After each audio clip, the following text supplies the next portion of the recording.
Hi guys, Piggy Bank Recaps here. Today I will recap a movie called Hobo with a Shotgun. Spoiler alert. Watch out and take care. At the beginning of the movie, it shows a train that is moving quite fast. In one of the carriages there is an old man named Hobo who is secretly riding to arrive in a big city. The city was originally called Hope Town but was changed to Scumtown. This city itself is not a safe city for every resident, because the crime rate in this city is really extraordinary.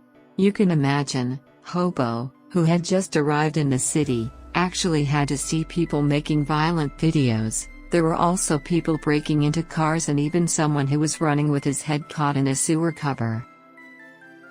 The man looked very scared and he also asked for help from local residents. But it turned out that he was being chased by the only person who was the most powerful in the city, named Drake. Drake himself has two sons, namely Ivan and Slick. They are just like his father, who is also cruel, no matter what kind of people he tortures. Plus Drake also has a characteristic before killing his victim's life, namely by forcing anyone around to watch the moments of the victim's death. After that, the victim's head was immediately connected to a wire, which turned out to be connected to a rope. As a result, the rope was pulled using a car until the victim's head was immediately released. Seeing that, Hobo couldn't do much and he was shocked by what he saw just now. Then after that, Hobo walked back and he accidentally passed a thrift shop where he was interested in one of the items, namely a lawnmower. But the machine sold for $50, and Hobo had no money when he got to town. It's a waste to buy a lawnmower to stay. He only relies on a dump that is indeed very far from proper. Therefore Hobo took the initiative to beg first. Who knows if there is a kind person who can give him a few dollars, but in reality it is not like that, but the residents in the city actually give Hobo a splash of saliva. Then at that moment Hobo saw a young man being pulled into a building and Hobo was curious about the building. It turned out that the building was a gathering place for heartless people, to the point that the people they dealt with became objects of entertainment, whether it was being hit by a toy car or being tortured with a big hammer. None other than that place is the territory of Ivan and Slick, who became the son of Drake. In this place, Slick is also seen having a night woman who is considered a close friend to him. But it turned out that the woman had a debt to Slick and he decided to kidnap her at that point. It was from this that Hobo emerged like a hero. Hobo was so brave to beat Slick, that Slick became unconscious with just a stick. Then after that Hobo immediately took him to the police station to be dealt with firmly and in prison. But it turned out that the police station was not a solution for this city, because they also submitted to Slick, who was the son of Drake. In addition, Hobo also became a victim of entertainment for Slick himself, where some of the skin on his chest was carved using a knife. After being carved until it bled, Hobo was also thrown into the trash by the police who were there. Long story short, Hobo also met again with the woman he had saved and Hobo immediately asked him for help. Feeling uncomfortable, the woman immediately took Hobo to his apartment and it turned out that the woman was named Abby. She also asked Hobo to stay in her room for one night because Abby also just lived alone without a single person. Then in the morning Abby saw who had just woken up and she got a thank you from Hobo, who turned out to have woken up first. At that time Hobo deliberately went around again to look for a penny of money, and it was at that time that he again saw criminal acts right in front of his eyes. Starting from the kidnapping of children by a pedophile, sexual harassment of a woman, and acts of violence that were deliberately recorded with the lure of money. But who would have thought that Hobo was actually interested in participating as one of the actors in the video for the $50 he had wanted? But there must also be sacrifices made by Hobo, such as eating glass shards and taking money like a dog. After that, Hobo went back to the second-hand shop that sold lawnmowers. But just entered the shop owner even had 3 very sadistic robbers.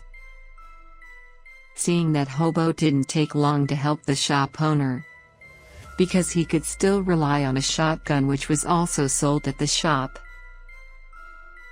And at that time, Hobo also did not ask for a favor for his help. In fact, he still paid for the shotgun like a buyer. As a result, because he had already bought the shotgun, Hobo immediately used it as wisely as possible, where he immediately eradicated a violent video maker, eradicated a sexual harassment, and also eradicated a pedophile who always acts every day. It was from Hobo's actions that he immediately became a media spotlight in the city, to the point that it was broadcast on news events. Of course, this was not liked by Drake because of the heroic attitude shown by Hobo, and at that time Drake immediately ordered Slick and Ivan to throw another tantrum. What was worse, this time their targets were school students who had just entered the shuttle bus. In the bus, Slick immediately burned the students on board by using a flamethrower until all the students were burned to the ground. Then the case re-entered the news program on TV, and it turned out that Slick had also come to the studio to kill the presenter. With a fierce face, Slick ordered anyone to hunt down Hobo until they could, and he also threatened if one of the townspeople dared to protect Hobo, then their fate would end like the children earlier. Then all the people in the city began to become brutal, to the point that they considered all the midfielders as their enemies, be it a mother and child who were deliberately burned, and several homeless people who had to be killed by being beaten with an excavator. That night, Abby, who had just returned from work as a night woman, became the target of a police officer who forced Abby to come with her, to the point that she had to chase after Abby. But luckily Hobo came on time, and with her shotgun he immediately killed the policeman. Unfortunately, from the sound of shotgun shots, the residents began to realize Hobo's existence, because it was inevitable that Abby had to pretend to be one of the parties helping the police. When the sun had risen, Abby was still pushing the basket that had Hobo in it, and at that time they arrived at her apartment. Without further ado, Abby immediately asked the purpose of Hobo coming to this city, and from here Hobo began to answer if he wanted to work as a lawnmower. Their conversation didn't last long, because at that time Slick and Ivan had come to Abby's apartment while wearing ice skating shoes. It's not clear what the goal is, but for sure Hobo and Abby also plan to leave the city immediately. But what can they do to run out of time, because the 2 brothers have arrived at Abby's room? From there, a commotion immediately ensued until Hobo had to just bounce off, while Abby instead had to deal with Slick, who had no common sense at all. Fortunately, at the same time, Hobo managed to kill Ivan with a toaster until the man had to be electrocuted. Electricity due to his ice skating shoes. In this situation, Hobo also managed to stop Slick's actions, and amazingly again Slick had to be forced to lose his genitals. It didn't stop there. In the same way, Slick was immediately put into the bus that Hobo had burned, and after that Hobo also burned it again. Then with an emergency, Hobo also took Abby, who was dying, to the hospital to get help. But unfortunately now the problem is getting bigger after Drake found out about the death of Slick and Ivan. Then Drake immediately asked for help from the Plate. You could say the Plate is the name of 2 specialist executioners, where they are equipped with armor and special weapons. It didn't take long for the 2 of them to arrive at the hospital. At that time, one by one, the people who were there were slaughtered just like that, whether it was doctors, nurses, or innocent patients. The Plate was completely indiscriminate. Knowing that, Hobo could only be confused about what really happened at that moment. Until one day the Plate was in Abby's room, where they immediately caught Hobo to be taken to Drake's headquarters. Fortunately, Hobo's shotgun was still left in the room, and at that time Abby saw him, immediately took him to a thrift store secretly to modify the shotgun and combine it with the lawnmower. After finishing Abby, she was surprised by the arrival of residents who had been wondering about Hobo's whereabouts. At that time Abby began to explain to all the local residents that Hobo had deliberately sacrificed for the good of the city itself.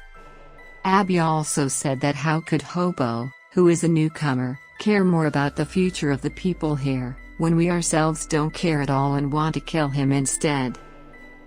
Then we are shown with an event held by Drake to execute Hobo, in the same way as what we saw at the beginning of the film. Hobo was immediately put into a ditch with his head stuck. When Hobo was about to be withdrawn, Abby suddenly arrived on time, and this time she tried to save Hobo's life, with a combination weapon of a shotgun and also a lawnmower as a form of defense. Abby managed to knock out one of the executioners at that time.